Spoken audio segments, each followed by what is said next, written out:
I know this is a stretch from what I usually do, but whatever. Coming out of some of my previous non-quality controlled videos because I was traveling, I thought it would be good to maybe put out a video that was properly edited. I tried putting out this Echo video, which you can check out after this, but I messed up the premiere and it had to go at 3:45 AM instead of PM. So YouTube fricked that one up.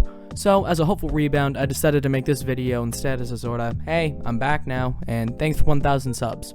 So without further ado, let's get into the history of Oculus. 2007, Long Beach, California. A 15-year-old Palmer Luckey is introduced and falls in love with a concept known as virtual reality, after building his own PC rig with an astounding 6 monitors, I might add, trying to bring his biggest yearn of computer-generated immersion to life. 2009, still Long Beach, California.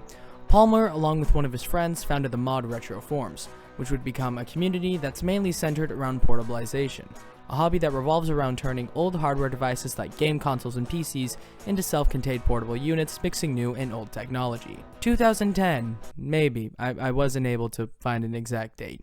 Age 16, Palmer started building experimental VR headsets, after he and many others were dissatisfied at the state that VR was in. 2012, finally, we're getting to the juicy parts. Palmer eventually was able to create a series of headsets that would eventually lead up to the creation of the Oculus Rift. And around this time, he was talking in some online forums, where he eventually met John Carmack, the co-founder of ID Software, which was the lead programmer for Dune, Wolfenstein 3D, and Quake. And lucky for Palmer, Carmack had wanted to make his own VR headset. So after Palmer showed him some of his prototypes, he ended up just giving him one of the headsets. And that would be regarded by many as the best decision Palmer could have made. Because a few months later at the E3 conference, Carmack was showing the first people what would become the new age of virtual reality.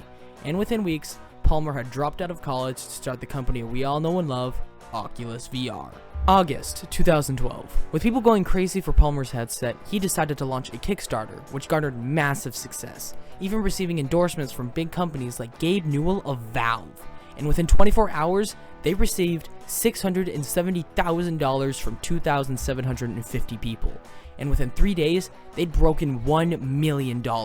So with the Kickstarter going nuts with growth, let's move on to the different dev kits, or early release headsets that Oculus had made. Dev Kit 1. This release was meant for the developers and early adopters, allowing for devs to start making games. This dev kit had really low resolution and many big no-nos, and as stated before, this was only to show that Oculus could actually do what they promised they would do. Dev Kit 2. On March 19th, Oculus had started accepting pre-orders for the second dev kit release. This headset made massive improvements on the resolution, jumping from 640 by 800 pixels per eye to 960 by 1080. They also introduced an external camera to help track the headset so now people could move around in their VR worlds. That's right, it took 2 hardware releases just to be able to move.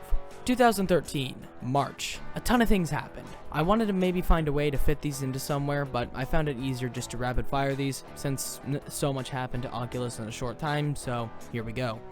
At the end of March 2013, Oculus found support from 2 big video game development engines. Unity gave all Oculus developers free access to their pro-level engine for 4 months, and Epic Games began giving away a new Oculus-enabled version of their Unreal Engine to anyone with a dev kit. On June 1st, tragedy struck. One of their founding employees and lead engineer, Andrew Ressi, lost his life in a hit and run.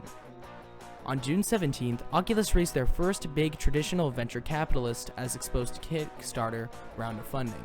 They'd raised $16 million from Spark Capital and Matrix Partners. On November 22nd, John Carmack officially left his position at ID, the company he co-founded, to join Oculus as their chief technology officer. Just 6 months after their first round, Oculus raised money again in December of 2013. This time, it was $75 million from Andreessen Horowitz, Spark Capital, Matrix Partners, and Formation 8. Valve, one of the gaming world's most loved companies, pledged to share their virtual reality R&D with Oculus. Weeks later, one of Valve's lead VR researchers joined Oculus. The end. No, I don't mean the end of Oculus, just mean the end of this video. Because around this time, Oculus had their famous Facebook deal that basically had Facebook buy the company for most VR users here. I think that's where you heard about Oculus. Now, Oculus was in the hands of Facebook, and that's where the history ends, because here we are, with this new Oculus, I mean Meta, Quest 2, in a world that's torn between loving and flat out rejecting it.